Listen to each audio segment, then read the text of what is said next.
계시하시는 하나님, 말씀을 통해 자신을 드러내시는 하나님인데 이게 어려운 말로 계시입니다. 계시. 그래서 하나님께서 말씀으로 하나님을 계시하시는 그 하나님을 우리가 한번 살펴보기를 원합니다. 우리 지난주에 우리가 살펴봤던 것처럼 하나님은 누구이신가? 하나님은 어떤 분인가? 하나님은 실제로 계신 분이라고 이렇게 말씀을 나누었습니다. 혹시 기억이 나셔요? 네, 감사합니다. 모범생들만 앞자리에 앉으셨네요. 하나님은 실제 계시는데 어떻게 계신다고 말씀을 드렸어요. 하나님은 자연 만물 가운데 실제하시고, 자연 만물을 보면서 예화를 하나 들었죠. 무슨 예화를 들었어요? 그건 이자쁜 나무네. 시계의 예화를 들었어요. 그죠? 시계가 정말 이 부품 하나하나가 그죠? 다 이렇게 정교하게 만들었습니다. 시계를 보면서 이건 정말 누군가 만들었다라는 것을 알 수 있어요. 그런데 시계보다도 더 정확하고 시계보다도 더 세밀하고 정밀하게 만든 게 이 우주 만물이고 또 우리 이 몸입니다. 근데 우리 몸은 우리가 세상 사람들은 어떻게 얘기해요? 뭐에서 태어났다고 합니까? 아메바에서 태어났다고 그렇게 얘기하잖아요. 그죠? 점점 자라면서 진화론을 얘기합니다. 원숭이로부터 사람이 이리 됐다. 근데 성경은 분명히 말합니다. 하나님이 지으셨다라고 선포하고 계시죠. 그런 것처럼 누군가가 이 모든 자연 만물을 정확하게 돌아가는 것을 만들지 않고는 이게 이렇게 정확할 수가 없다. 자전에 대해서도 얘기했죠. 지구가 한 바퀴 도는 이 속도가 어마어마한 속도입니다. 이 큰 게 이게 해태양을 중심으로 이렇게 막 돌아가잖아요. 스스로 한 바퀴 돌고 또 태양을 또 1년에 한 번씩 돌고 이게 정확하단 말이죠. 이 정확한 거는 시계의 정확함보다 더 세밀한 정확함이라는 겁니다. 그리고 그런 것들을 통해서 우리가 알 수 있는 것은 하나님이 계셔서 이것을 만드시고 지으셨다는 것을 자연을 통해서 하나님을 찬양할 수 있도록 이렇게 만드신 것이죠. 두 번째 우리가 기억나는 게 뭡니까? 하나님은 어떻게 계십니까? 실제 하시는데 역사 속에 임하시는 하나님이라고 되어 있어요. 역사 속에 창세기부터 계시록까지 하나님이 어떻게 임하셨습니까? 순간순간마다 그 왕들과 또 나라와 백성들 사이에 하나님께서 구체적으로 역사하시고 다스리시고 통치하시고 하나님의 일, 하나님의 선하심이 드러나도록 이렇게 만드셨어요. 그죠? 그 예화로 우리 다니엘서에 보면 메네 베겔 우바르신이라는 단어가 벽에 이렇게 세워졌다고 했어요. 벽에. 그 글자가 새겨지는 것 뜻이 뭡니까? 저울에 달아보니 모자람이 되어서 나라가 나눠지다라고 되어 있죠. 바벨론이 페르시아로 변환되는 가운데 누가 하셨는가? 성경 기자는 정확하게 하나님이 주셨다. 하나님이 다리오에게 이렇게 되어 있어요. 그러므로 이 다니엘이 이 모든 이 바벨론과 페르시아 역사 가운데 산증인으로 이렇게 나타나고 드러나는 것을 보게 됩니다. 역사 속에 개입하시는 하나님. 세 번째가 뭐였어요? 나의 삶 속에 임하시는 하나님입니다. 나의 삶 속에. 내 속에 임하시는 하나님은 내가 증언하고 내가 증거할 수 있는 것이지요. 저는 어릴 때에 굉장히 열병이 알아가지고 아주 어릴 때에 이게 어머니가 죽는 줄 알았다고 합니다. 그래서 이제 막내 아들이고 이러니까 뭐 첫째 아들, 둘째 아들, 뭐 누나 이렇게 있으니까 셋째 아들에게 뭘 별로 이렇게 기대를 안 했는데 비실비실하고 병도 뭐 많고 그때 당시 시골이니까 좀 막내다 보니까 이렇게죠. 어머니께서 노산이잖아요.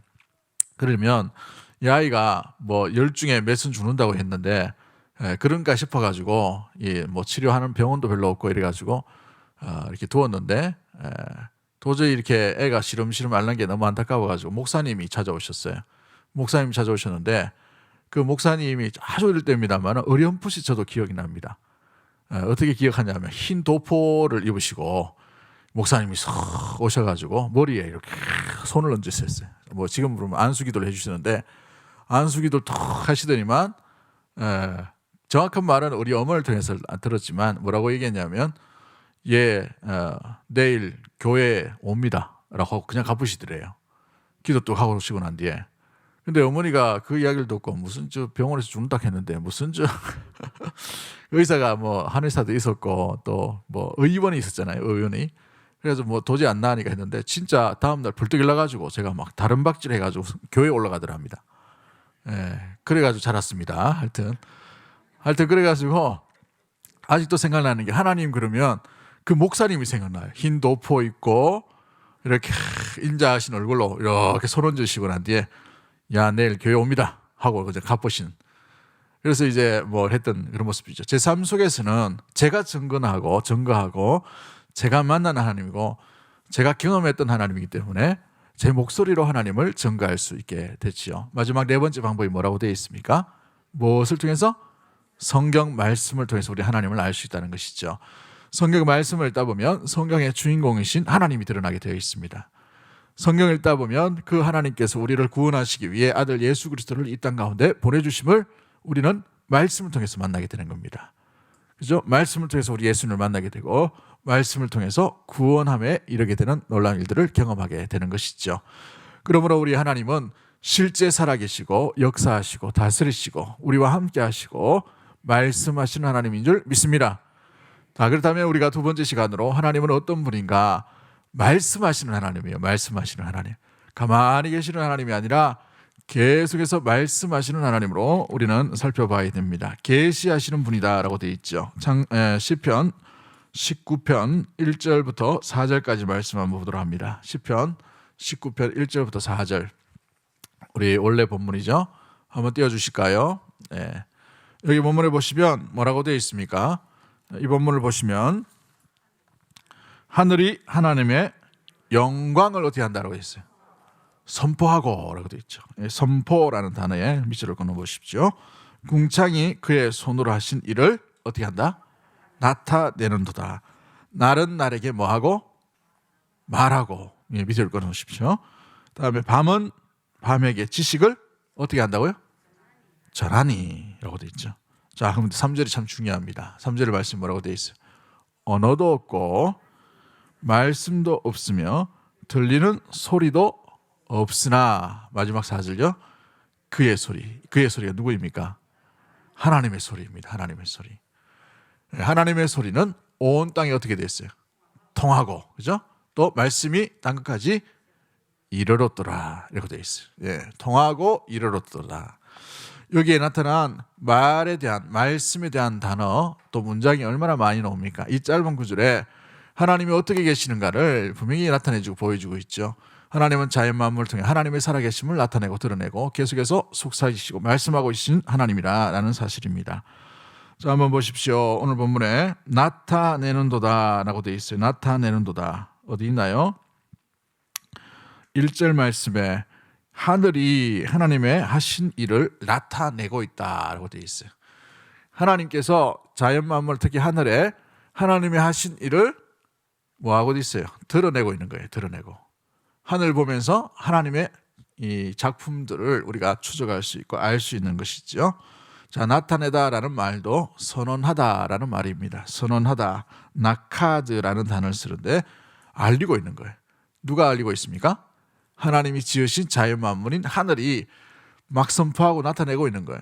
여러분 하늘 보면서 뭘 느끼셔야 됩니까? 주 하나님 지으신 모든 세계를 그 세계가 하나님을 찬양하고 하나님을 노래하고 정확하게 자전하고 정확하게 공전하고 정확하게 별이 뜨고 지고 태양이 있는 그 모든 모습들을 바라보면서 주 하나님 지으신 세계 하나님을 발견할 수 있는 믿음의 모든 권속들이 되기를 주의 이름으로 간절히 축복합니다. 자, 그렇다면 우리 하나님께서 어떻게 계십니까? 자연 만물 창조 속에서 우리 하나님을 계시하시는 분이다. 오늘 우리가 얘기하죠. 날은 날에게 말하고 밤은 밤에게 지식을 전하니 라고 되어 있어요. 제가 신대원 다닐 때 굉장히 잘 외웠던 단어 이 시편입니다. 날은 날에게 말하고 밤은 밤에게 말하고 이 히브리 말로 욤욤 이렇게 되어 있어요. 욤욤 이렇게 꼭 놀리는 것 같죠? 욤욤인데 날은 날에게, 그죠? 그래서 이제 이 본문이 뭐냐면 자연 만물에게 뭐 하냐? 하나님이 지으신 것을 속삭인다라고 되어 있어요. 자연 만물이 자연 만물을. 우리도 하나님께서 지으신 존재입니다. 우리는 우리 스스로를 바라보면서 또 이웃을 바라보면서 옆에 있는 사람들을 바라보면서 하나님의 작품인 걸 하나님께서 지으신 존재, 하나님께서 만드시고 세우신 존재로 하나님을 찬양할 수 있는 믿음의 모든 가족들이 되기를 주 이름으로 간절히 축복합니다. 우리가 함께 있음으로 말미암아 하나님이 그 속에 드러나고 하나님께서 지으신 그 솜씨와 하나님의 작품과 하나님의 말씀으로 말미암아 세워졌던 이 모든 아름다운 모습들을 우리 옆에 있는 사람들 통해서 발견하고 있어야 하는 것이죠. 옆에 분 한번 인사하도록 합니다. 째려보지 마시고 하나님의 걸작품이십니다. 하나님이 지으셨습니다. 근데 이 하나님이 지으신 이 걸작품이 관계가 틀려지면 어떻게 될까요? 에? 관계가 틀려졌어요. 잘 지내다가 막 이렇게 사이가 뭐 좀 안 좋아요. 그죠? 서로 바라볼 때 어떻게 됩니까? 창조하신 하나님에 대해서 삐딱하게 볼 수가 있어요. 그러므로 교회 안에도 또 살아가는데 가족 가운데도 관계가 너무 중요합니다. 관계가 삐뚤어지지 않도록 내가 지켜야 돼요. 내가 저 말에 상처받지 않도록, 내가 저 행동에 상처받지 않도록, 또 우리도 상처 주지 않도록 조심해야 될 이유가 관계 속에 임하신 하나님이기 때문에 우리가 우리 스스로를 서로를 바라보면서 하나님이 지으신 모든 세계에 감탄하며 영광을 돌리고 감사할 수 있는 이 표현과 이 마음과 이 느낌이 손상되지 않도록 하셔야 돼요. 아담과 하와를 한번 보십시오. 죄라는 놈이 딱 들어오니까 하나님에 대해서 어떻게 생각합니까? 마냥 두려우신 하나님으로 오해해버리죠. 하나님을 왜곡한단 말이죠. 이게 죄의 습성입니다. 우리의 내면을 잘 지켜야 되고 우리의 눈과 우리의 입과 우리의 행동을 잘 지켜야 될 이유가 바로 여기에 있는 것이죠. 자, 그렇다면 하나님이 어떻게 하나님을 계시합니까? 하나님을 어떻게 드러내고 있나요? 우리 한번 살펴보도록 합니다. PPT 띄워주시고, 하나님은 계시하시는, 자신을 계시하시는, 드러내시는 하나님이다 라고 되어 있어요. 자, 뭐 좀 전에 살펴봤고요. 창조 세계를 통해서 하나님은 하나님 자신을 계시하신 분입니다. 우리 좀 전에 살펴봤죠? 자연 만물을 바라보시면서 오늘 이후로부터 자연 만물을 바라보면서 와, 단풍 잘 들었네, 경치 좋네 이렇게 생각하지 말고 지으신 분을 찬양하고 발견할 수 있는 믿음의 모든 가족들 되기를 주 이름으로 간절히 축복합니다. 할렐루야. 지으신 모든 세계 중에 가장 큰 작품이 뭐라고요? 사람입니다. 사람. 우리 다시 한번 그 손가락질 하지 말고 옆에 분 한번 인자한 눈을 가지고 네가 하나님의 걸작품이다 한번 인사하도록 합니다. 이거 너무나도 중요해요, 여러분. 근데 관계가 틀려지면 어떻게 해야 돼요? 걸작품이 아니고 참 없어졌으면 좋겠다 이런 생각이 된단 말이죠. 하나님이 지으신 세계인데, 하나님이 지으신 걸작품인데 이게 왜곡되지 않도록 항상 우리가 주의해야 될 모습들이 바로 여기에 있습니다. 날은 날에게 말하고 밤은 밤에게 전하니, 하나님이 지으신 모든 세계, 그죠? 사람은 사람에게 얘기합니다. 하나님께서 당신을 지으셨습니다. 그 사람은 또 다른 사람에게 얘기해야 돼요. 당신 하나님의 걸작품입니다. 하나님께서 만드셨습니다. 하나님의 선하신 작품입니다. 하나님이 이끄십니다. 하나님께서 기뻐하십니다. 하나님께서 당신을 통해 즐거워하십니다. 우리 교회를 통해 즐거워하십니다. 우리 믿음의 성도들 통해 기뻐하시고 또 영광 받기를 원하고 계십니다. 할렐루야. 이 귀한 마음과 또 내면의 우리 믿음들이 결코 흔들리지 않는 우리 사랑하는 믿음의 모든 가족들 되기를 주의 이름으로 간절히 축복합니다. 하나님은 또 어떻게 우리에게 자신을 계시하시는 분입니까? 구체적으로 하나님은 하나님의 자신에 대해서 말씀으로 계시하시는 분이에요. 말씀으로 계시하시는 분. 우리 잠언 8장 1절부터 4절까지 말씀 한번 읽어봅니다. 시작. 지혜가 부르지 아니하느냐, 명철이 소리를 높이지 아니하느냐. 그가 이르되 사람들아 내가 너희를 부르며 내가 인자들에게 소리를 높이노라. 네, 그분의 말씀을 통해서 우리 하나님께서 우리에게 말씀하시는 것이죠. 인자들에게 소리를 높이노라 라고 이렇게 말하죠. 그렇습니다. 우리 하나님은 하나님이 어떤 분인지를 말씀을 통해서 계속 우리에게 알리기를 원하시는 분입니다.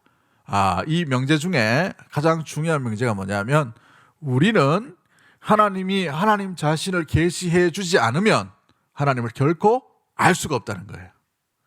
우리가 막 연구해가지고 막 머리 싸매고 난 뒤에 막 서울대 가는 것처럼 연구를 막 하고 하나님의 신존재 증명을 해가지고 뭐 유기체적인 방법, 실제존재적인 방법, 경험적인 방법 여러 가지를 했는데 하나님을 발견하지 못해요. 우리가 하나님을 발견할 수 있는 것은 하나님이 보여주신 것만 우리가 발견할 수 있습니다. 신학교 1학기 한 분량입니다. 하나님이 보여주시는 것만 우리는 알 수가 있는 거예요. 그러므로 하나님의 지혜가 우리 가운데 임하셔야 되고 성령께서 우리를 조명케 해주셔야 하나님의 말씀과 드러내심을 우리는 그때에서 하나님께서 살아계심, 하나님이 말씀하심, 하나님이 속삭이심, 하나님이 드러내심, 하나님 보호하심, 하나님이 인도하심, 그 하나님을 우리가 드디어 만나게 되는 것입니다. 그러므로 우리가 말씀을 읽을 때나 말씀을 들을 때나 하나님 가르쳐 주십시오. 깨닫게 해주십시오. 하나님 보여주십시오. 하나님을 알 수 있도록 느낄 수 있도록 주님 인도해 주십시오. 이 귀한 겸손의 자세, 경청의 자세, 말씀 앞에 이 자세를 잊지 않는 우리 사랑하는 주의 백성들 다 되기를 간절히 소망합니다. 제가 참 좋아하는 찬양 중에 우리 주일학교에서 배운 찬양이 있어요. 주일학교 우리 유추동부 제가 교육전사 때 하면서 야, 이 찬양은 내가 평생 불러야 될 찬양이구나 라는 찬양이 있습니다. 그럴 때 어떤 진로나 어떤 중요한 기도 제목이 있을 때 항상 제가 기도하기 전에 이 찬양을 먼저 부릅니다. 가르쳐 주세요. 나 무엇 해야 할지 가르쳐 주세요. 신뢰하고 순종토록 내게 매일 바른 길 가르치듯이 말씀하여 주소서 듣겠나이다. 가르쳐 주세요. 나 무엇 해야 할지 가르쳐 주세요. 신뢰하고 순종토록. 할렐루야. 너무너무 감동되는 찬양이에요. 내가 주님 앞에 내가 먼저 정해놓고 주님 이겁니다. 이 길입니다. 이 사역입니다. 이것 선택입니다 라고 나가는 것이 아니고 가르쳐달라고 야곱이 길을 하나님께 먼저 묻고 나갔던 것처럼 여러분 우리 삶 가운데 하나님 보여주십시오. 들려주십시오. 알게 해주십시오. 하나님이 어떤 분인지 내게 말씀하여 주십시오. 종이 듣겠나이다. 이 마음과 이 자세가 우리 성도가 말씀 앞에 대하는 귀한 자세인 줄 믿습니다. 이 마음으로 날아갈 수 있는 믿음의 모든 가족들 되기를 주의 이름으로 간절히 축복합니다. 자, 그렇다면 하나님은 또 어떤 분입니까? 어떻게 하나님은 하나님 자신을 우리에게 드러내십니까? 한번 읽어볼까요? 시작. 하나님은 그분의 아들을 통해 우리에게 자신을 계시하십니다. 자, 요한복음 1장 18절 말씀 우리 다 같이 봅니다. 시작. 본래 하나님을 본 사람이 없으되 아버지 품속에 있는 독생하신 하나님이 나타내셨느니라 라고 되어 있어요. 하나님은 영이시기 때문에 하나님을 본 자가 없어요. 하나님과 동행하고 하나님께 인정받았던 모세 역시도 하나님의 뒷모습만 봤다라고 되어 있는데 그게 엄밀히 따지면 성자 하나님이셔요. 성자 하나님. 엄밀히 따지면. 근데 하나님을 봤다. 하나님을 본 사람은 아무도 없는 것이죠. 그렇다면 하나님을 우리가 어떻게 알고 어떻게 하나님의 말씀을 따라 살아갈 수 있습니까? 하나님께서 보내주신 완전하시고 완벽하신 하나님이시오 아들이신 예수 그리스도를 통해 그분을 통해서 우리는 하나님을 알 수가 있게 됩니다. 우리는 예수님을 통해 하나님이 어떤 분인지를 깨닫게 되고 하나님이 어떤 마음이신지를 알게 되고 하나님의 뜻이 무엇인지를 경험하고 그 길과 뜻 가운데 걸어갈 수 있게 되는 것이지요. 그러므로 우리가 예수 그리스도를 아는 것이 굉장히 중요합니다. 우리 예수님이 어떤 분입니까? 완전하신 하나님의 아들로서 오셨어요. 우리 사도신경을 한번 보면 사도신경에 전능하사 천지를 만드신 하나님 아버지를 내가 믿사오며 그 다음 나오는 게 뭐예요? 성자 하나님에 대해서 나오죠. 그 외아들입니다. 외아들. 이 외아들이라는 말은 뭐예요? 독생자 아들이라는 거. 이 외자가 그 외자입니다. 외아들 또 예수 그리스도를 믿사오니 이는 성령으로 잉태하사 동정녀 마리아에게 나시고 본디오 빌라도에게 고난을 받으사 십자가에 못 박혀 죽으시고 장사한 지 사흘 만에 죽은 자 가운데서 다시 살아나시며. 다 외우고 계시죠? 네. 굉장히 중요한 내용이죠. 여러분 예수님이 누군가라는 것을 드러내는 게 간단한 신경과 고백서에서 온전히 나타날 수가 있습니다. 외아들이시고 성령으로 잉태하시고 그 나사렛에서 자라시고 베들레헴에서 태어나셨지만 자라시고 역사적인 예수님, 또 임하시는 예수님, 어떻게 사역하신 예수님, 고난받으신 예수님에 대해서 우리가 살펴봄으로 말미암아 예수님께서 어떤 마음으로 이 땅에 오셨고 어떤 말씀을 하셨는지 그걸 통해서 우리는 하나님을 비로소 알게 되는 것입니다.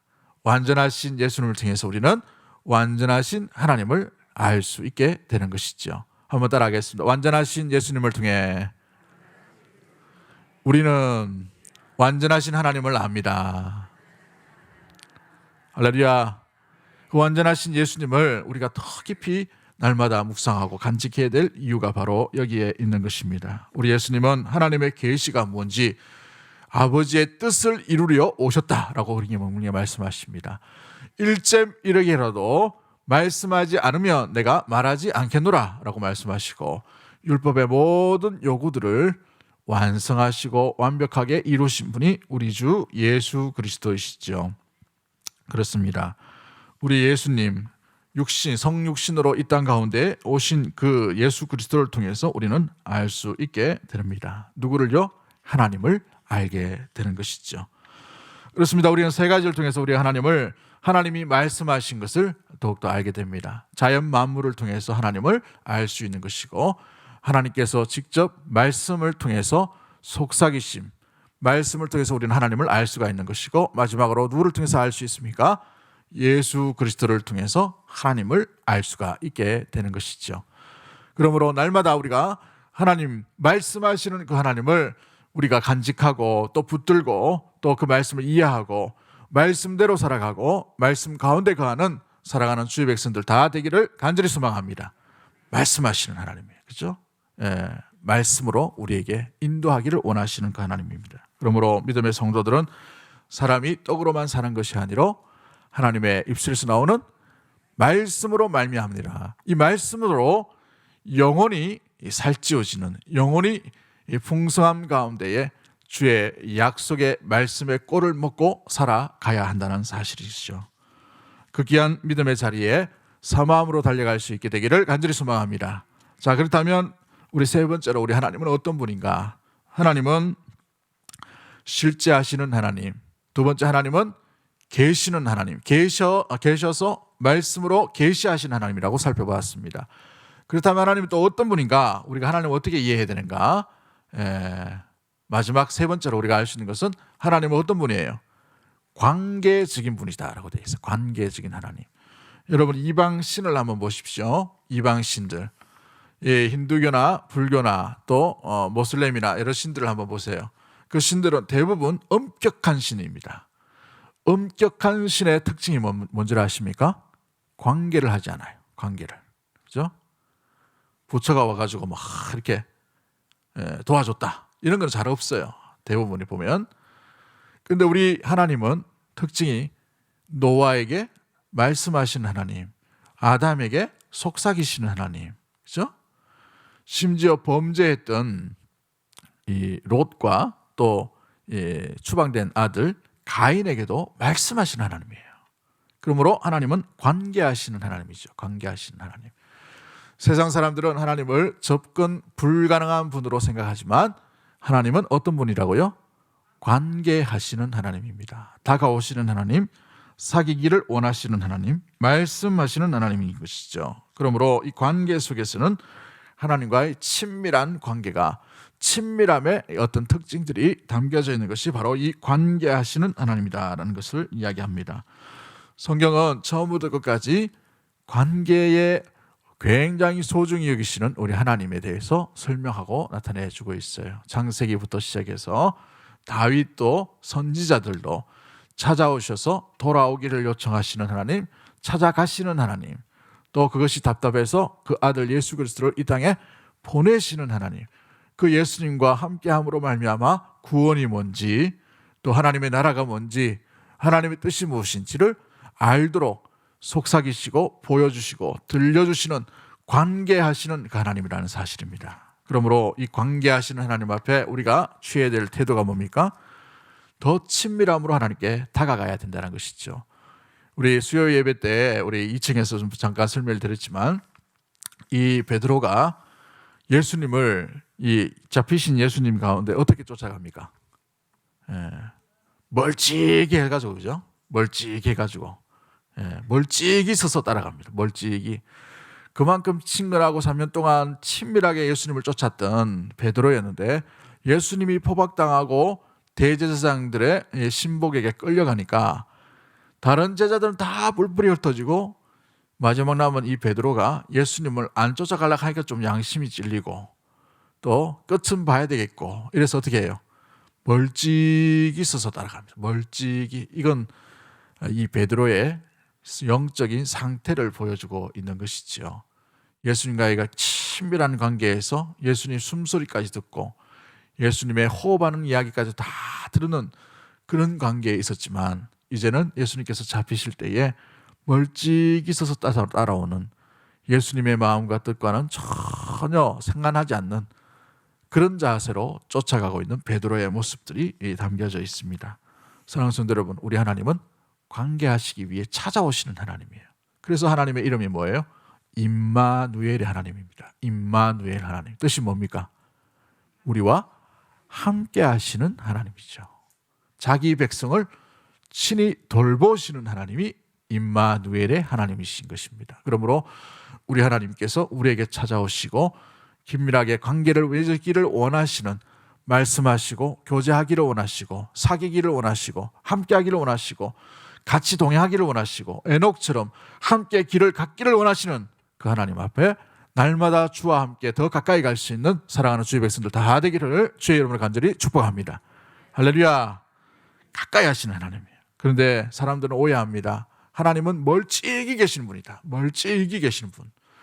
하나님은 나와 상관이 없는 분이다라고 생각해요. 멀리 계신다라고 되어 있어요. 그렇죠? 그런데 시편 139편 7절과 12절 말씀을 한번 보시면 하나님은 늘 가까이 계신 하나님이에요. 가까이 계신 하나님. 여러분 그렇습니다. 내가 바다 끝에 가할지라도 하늘 끝에 하늘에 올라갈지라도 거기 계시며 수월에 내 자리를 펼지라도 거기 계시나이다. 내가 새벽 날개치며 바다 끝에 가서 거주할지라도 거기서도 주의 손이 나를 인도하시며 주의 오른손이 나를 붙드시리이다 라고 되어 있습니다. 할렐루야. 가까이 하는 하나님. 하나님을 떠날 수는 없어요. 선택받은 백성이. 하나님은 집요하시고 그 믿음의 성도와 선택받은 백성에게 관계하시기 위해 가까이 가시기 위해 찾아오시는 하나님, 붙드시는 하나님, 끝까지 그 믿음의 심령과 함께 하시기를 원하시는 임마누엘 하나님이십니다. 야곱을 보십시오. 가나안에서 도망해서 하란으로 나아갈 때도 하나님께서 거기 계셨던 하나님, 어디로 가든지 늘 함께 하셨던 하나님. 다윗을 보십시오. 왕궁에만 계셨던 하나님이 아니라 광야에 미친 채 하는 그 상황 가운데도 죽을 위기 가운데서도 자기 장인에게 쫓겨서 2번이나 죽을 위기 가운데 있음에도 불구하고 거기에서 하나님께서 그 다윗과 함께 하시는 하나님. 자기 아들에게 쫓겨서 비참한 가운데에 몰골이 말이하는 그 형편 가운데서도 회개하는 그 다윗을 향해 하나님이 함께 하시는 하나님이셔요. 실패한 베드로가 실패한 이후에 닭 울음소리로 엉엉 울며 뛰쳐나가는 그 자리 가운데 부활하신 예수님께서 찾아오셔서 갈릴리로 가셔서 뭐라고 말합니까? 너희에게 평안이 있을지어다 라고 회복해 하시기를 원하시고 다시 이 관계가 온전함으로 나아갈 수 있도록 그러한 모습으로 나아오시는, 찾아오시는 하나님이 우리 바로 인격적인 하나님, 관계의 하나님, 찾아오시는 하나님, 가까이 계시는 우리 귀한 하나님이라는 사실이지요.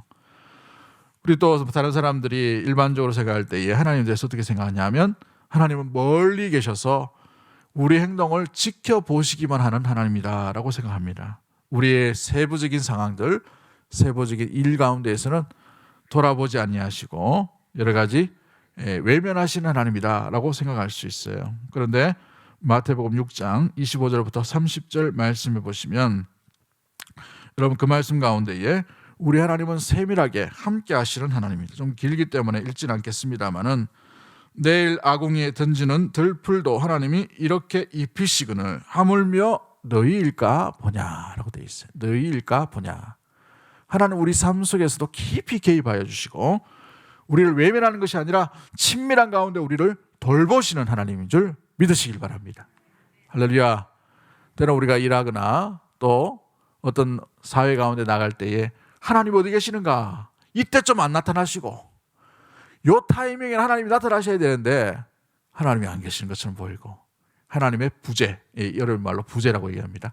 하나님의 부재함이 느껴질 그런 순간이 올 때가 있죠.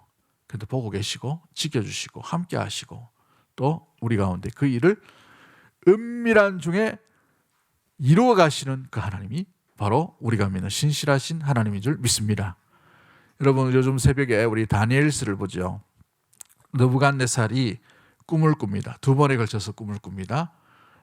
하나의 꿈은 금신상과 철 이렇게 신상에 대한 꿈이고 두 번째 꿈은 나무가 배임받는 그런 꿈을 꿔요. 첫 번째 꿈을 꾸고 난 뒤에 도저히 이걸 알 수가 없어서 꿈도 얘기해 주지 않냐고 박수와 또 술사들과 여러 사람들 다 불러 모으는데 만약에 해석되지 않으면 너희들 다 죽이리라 이렇게 얘기합니다. 그 공포하고 난 뒤에 다니엘에게도 그게 찾아가죠.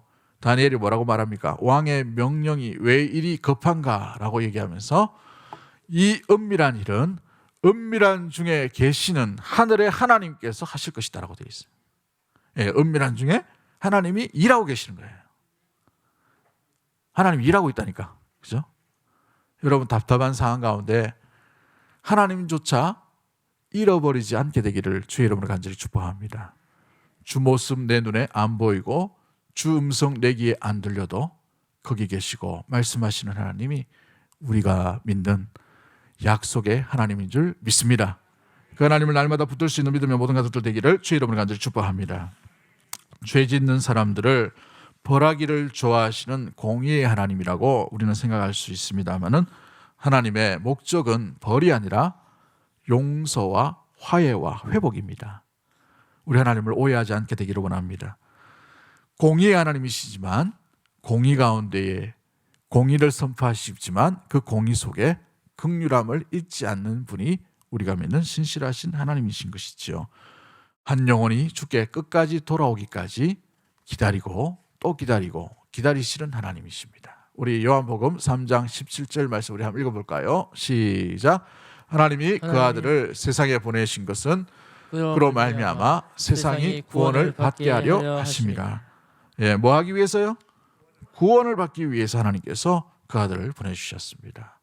공의로 심판만 하시기 위한 하나님이 아니라 구원하시기 위해서 모든 택함 받은 백성이 다 죽게 돌아올 때까지 이 땅 가운데 심판을 멈추시고 딜레이 하시고 기다리게 하시고 아직 심판이 임하지 않은 것은 아직 선택받은 백성들이 많이 남았기 때문에 그런 것이죠.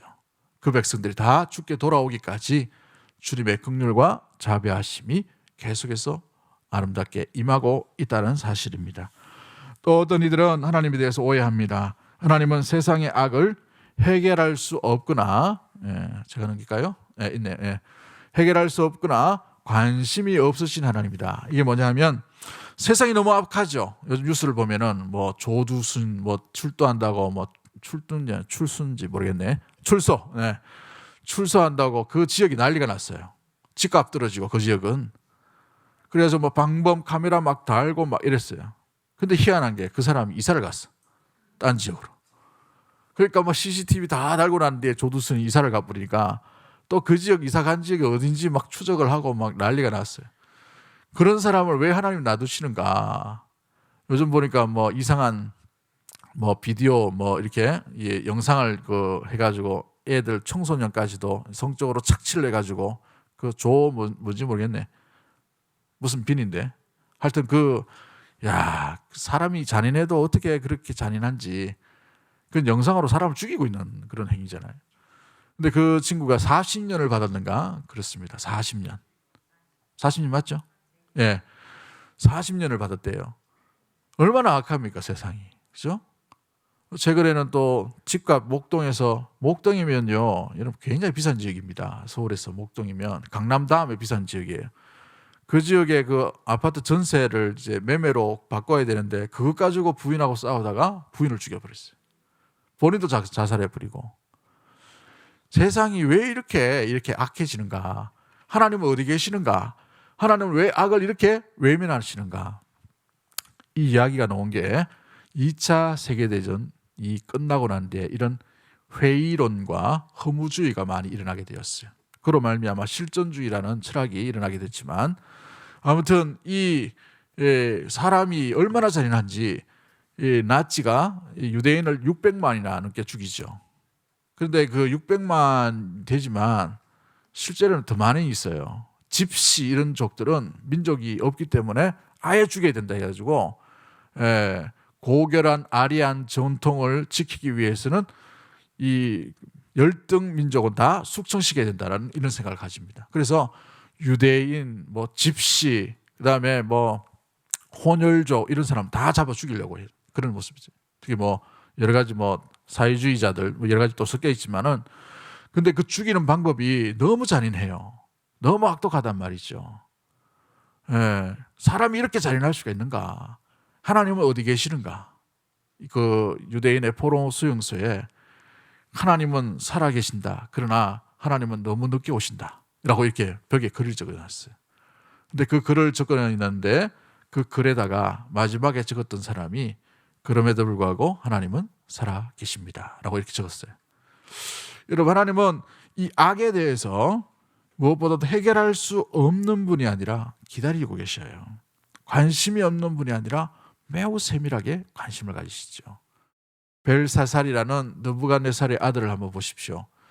그 아들이 성전 기물을 이제 빼오라고 해가지고 예루살렘에 빼앗았던 그 기물을 가지고 자랑하기 위해서 술상을 펴니다. 수백 명을 모아놓고 그 자리에서 여러 술상을 보는데 하나님을 섬기는 제물이고 하나님께 영광을 돌렸던 그릇과 이런 것들을 가지고 흥청망청 자기의 어떤 힘을 과시하기 위해 사용했단 말이죠. 그때 하나님께서 보이지 않는 손이 나타나서 벽에 글을 씁니다. 이게 무슨 의미예요? 관심이 없는 하나님이 아니라 매우 관심이 있는 하나님이시고, 안 보시는 것이 아니라 정확하게 보시는 하나님, 정확하게 보시는 하나님. 여리고의 죄가 얼마나 컸던지 하나님께서 다시 한번 이 백성들의 확인하기 위해 두 천사를 보내죠. 그리고 아브라함을 만나게 하셔서 아브라함이 뭐라고 합니까? 100명이 남아있으면, 의인이 남아있으면 이 백성을, 이 도시를 치려고 가십니까? 거기에 하나님이 마음 약하셔가지고 100명 남아있으면 내가 용서하지. 90명은요? 그래 몇 명까지 떨어집니까? 10명. 10명이죠. 만약에 거기에 의인 한 명이 있었으면 어땠을까요? 하나님께서 에스겔서를 보시면 의인 한 명이 있더라도 내가 그 성을 용서하리라고 했어요. 요나라는 선지자를 통해서 우리가 알 수 있는 것이 무엇입니까? 요나의 마음이 꼭 우리 마음 같아요. 저렇게 악독하고 저렇게 못됐고 니느웨 저 백성 다 죽어도 속이 시원한데 저 백성을 왜 구원하기 위해 내가 가서 하나님의 말을 전해야 됩니까? 나는 니느웨로 가는 게 아니라 다시스로 가겠습니다. 이게 사람의 마음이거든요. 근데 우리 하나님의 마음이 뭡니까? 다시스로 가고 있는 요나를 배를 흔드셔서 깨닫게 하시죠. 풍랑을 일게 하시면 또 깨닫게 하시죠. 안 되니까 어떻게 하셔요? 선지자를 물고기 뱃속에 집어넣으시기까지 다시 돌이켜서 니느웨로 가게 하셔서 그 말 한마디에 니느웨 12만 명이 다 하나님께 회복하고 회개하고 돌아오는 놀라운 일들을 하나님께서 보여주신 것을 보게 되지요. 사랑하는 성도 여러분, 하나님은 이 세상의 악에 대해서 해결할 수 없는 무능한 하나님이 아니라 전능하신 하나님을 믿으시기를 바랍니다. 우리 하나님은 이 세상의 악에 대해서 관심이 없는 하나님이 아니라 매우 세밀하게 그 일에 대해서 관심을 가지시고 보고 계시고 지켜보고 계시지만 그 백성이 또 회개하고 돌아올 때까지 인내하시는 사랑의 하나님이라는 사실입니다. 놔두시는 이유는 세상으로부터 그들이 온전히 주님 안으로, 주님께서 원하시는 구원의 방주로 돌아오기를 원하시는 것이죠. 그 일 때문에 교회가 있는 겁니다. 그 일 때문에 저와 여러분이 이 땅에 남은 사명자로 살아가는 거예요.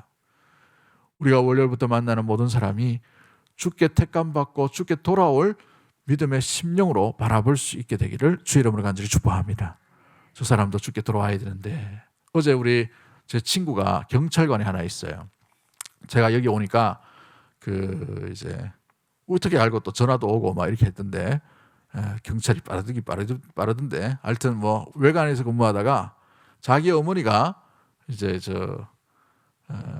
약간 몸이 불편하시다 보니까 병간호를 해야 되기 때문에 의성으로 자기가 자원해가지고 갔다고 합니다. 그러니까 이제 의성에서 근무하다가 어머니 돌보고, 그러다가 이제 또 집이 있는 또 구미 쪽으로 더 가서 이제 왔다 갔다 하는 거죠. 어머니를 자기가 모시고 이렇게 하다 보니까 한 1년 8개월 됐는데 가정이 좀 소홀해지더란 그 이야기 하더라고요. 그 이야기하면서 야, 세상에 못된 놈들이 왜 이리 많나 이렇게 얘기하더라. 뭐 얘기하면서 자기가 잡았던 사람이 한 100명이 넘는데 여러 가지 이야기를 하더라고. 근데 내면에 왜 나한테 전화했나 라고 보니까 목사 친구가 있다는 게 계속 기억이 난대요. 계속 기억이 나고, 이게 너무 흐뭇하기도 하고 좋아 보이기도 하고, 지는 뭐 술 먹고 뭐 나쁜 짓도 좀 하고 뭐 이렇게 하지만, 근데 목사 친구가 있으니까 야, 네 기 좀 받자 이래가지고 그래 불렀더라고. 지는 술 먹고 있고 나는 술 따라주고 옆에서 참치 뭐라 해가지고, 또 참치집 사장이 또 우리 고등학교 또 동창이더라고요. 그 집도 소개시켜주고 이래가지고, 그러니까 한 토요일 그 바쁜 시간에 그 밤에는 제가 이제 설교 원고를 다 외워야 되거든요. 다는 못 외우지만 그래도 몇 번씩 보고 말해야 되는데, 그 중요한 시간에 왜 이 친구가 전화했을까라는 생각을 했어요. 근데 가보니까 마침 그 이야기를 하더라고요. 마지막에 너무 힘들다는 거예요. 살기 어렵다는 거예요. 너무 공허하다는 거죠. 근데 이 친구가 뭐 한 잔 두 잔 더 가다 보니까 이제 본심이 자꾸 얘기하는데, 우리는 한 잔 두 잔 안 해도 성령께서 알게 하시는 그 은혜로 말미암아 우리 얘기 많이 하는데, 이 친구는 술이 더 가야 그래 되는가 봐. 하여튼 그런 이야기를 막 하다가 자기는 머리 깎고 절에 들어가고 싶다 하는 거야. 얼마나 힘든지. 그래서 내가 뒤통수를 때리면서 그래 얘기했어요. 워낙 친했던 친구라 가지고 야, 가려면 막 교회를 가야지 뭐 절에 왜 가노? 이러면서 그랬더니 맞네, 네 목사니까 니인데 가야 되겠네 이렇게 얘기하긴 하더라고요. 그러면서 이제 과거를 이야기하면서 내가 사진첩을 딱 보니까 자기가 그 고등학교 때 자취할 때에 제가 꼭 그 자취방에 방문하면은 없을 때 항상 이렇게 조그마한 쪽지로 제가 이렇게 뭘 남겨놨어요. 이름이 수원인데, 수원아 어디 갔노? 내가 왔다 간대 하고 탁 붙여놓고. 근데 그게 한 장이 아니고 열 몇 장이 있더라는 거예요. 자기가 30몇 년 만에 처음 봤다는 거죠. 내게 이렇게 소중한 친구가 있었구나 하면서 자기 본심을 이렇게 얘기하더라고요. 여러분, 이 내용들이 어떤 의미인가 좀 돌아보고 생각해 볼 때에 마찬가지입니다. 우리 하나님이 안 보이시고 안 계신 것처럼 보이지만, 우리 내면 가운데 깊숙이 하나님께서 여러분을 붙들고 여러분을 기억나게 하시고 여러분을 알게 하시고 느끼게 하시고, 모든 이런 것들이 못 느껴서 그렇지 우리는 다 인식하고 하나님은 다 알고 계시는 그런 상황인 것이죠. 사랑하는 성도 여러분, 하나님이 악을 물리치지 못하는 무능력한 하나님이 아니라 너무 전능하시기 때문에 그걸 지켜보고 계시는 거예요. 돌아올 때까지. 때가 되면 돌아오죠. 때가 되면. 수요일 날 그 예화 하나를 들려고 했는데 예화를 못 들어서 그냥 시간도 많이 가고 이렇게 해서 마쳤습니다만은, 베드로의 이 울음소리, 닭 울음소리는 그에게 예수님의 말씀을 느끼게 되고 알게 되는, 각인되는 효과가 일어납니다. 너 닭 울기 전에 3번 나를 부인할 거야. 충격적인 메시지죠. 근데 실제로 닭 울음소리가 나니까 예수님의 말씀이 생각나서 슬피 울며 뛰어나갔다라고 되어 있습니다. 그렇죠? 저희 형이, 둘째 형이 굉장히 잘생긴 형이 있습니다. 지금은 뭐 머리도 많이 빠지고 막 이래가지고 좀 그런데, 어릴 때 공부를 썩 잘했어요. 뭐 전교에서도 놀고 뭐 수학 경시대회도 나가고 막 이렇게 했습니다. 어머님의 잔뜩 기대가 많았어요. 잔뜩 기대했단 말이죠. 너무너무 기대하다 보니까 야는 이제 대학 가가지고 집안 일으킬 그 아들 좀 되겠다 싶어서 막 기대를 많이 하시나 봐요. 또 어머니한테 좀 잘하고 또 이렇게 잘 섬기고 이렇게 해서. 근데 고등학교쯤 이제 진학하고 고3쯤 되니까 갑자기 어머니 아버지한테 신학교 가겠습니다 이렇게 얘기한 거예요. 아버지 어머니로서는 충격을 좀 받으시는 본데요. 물론 뭐 우리가 다 3대째 기독교 집안이고 이렇게 하지만 기대했던 아들이니까 간다고 하니까 아버지 어머니가 좀 충격을 받으셨어요. 그런데 제일 공부 잘하는 아들이 신학교 간다 하니까 그래도 아버지 어머니께서 이렇게 뭐 축복해 주시면서 가라고 이렇게 했어요. 그랬던 아들이 이유가 있습니다.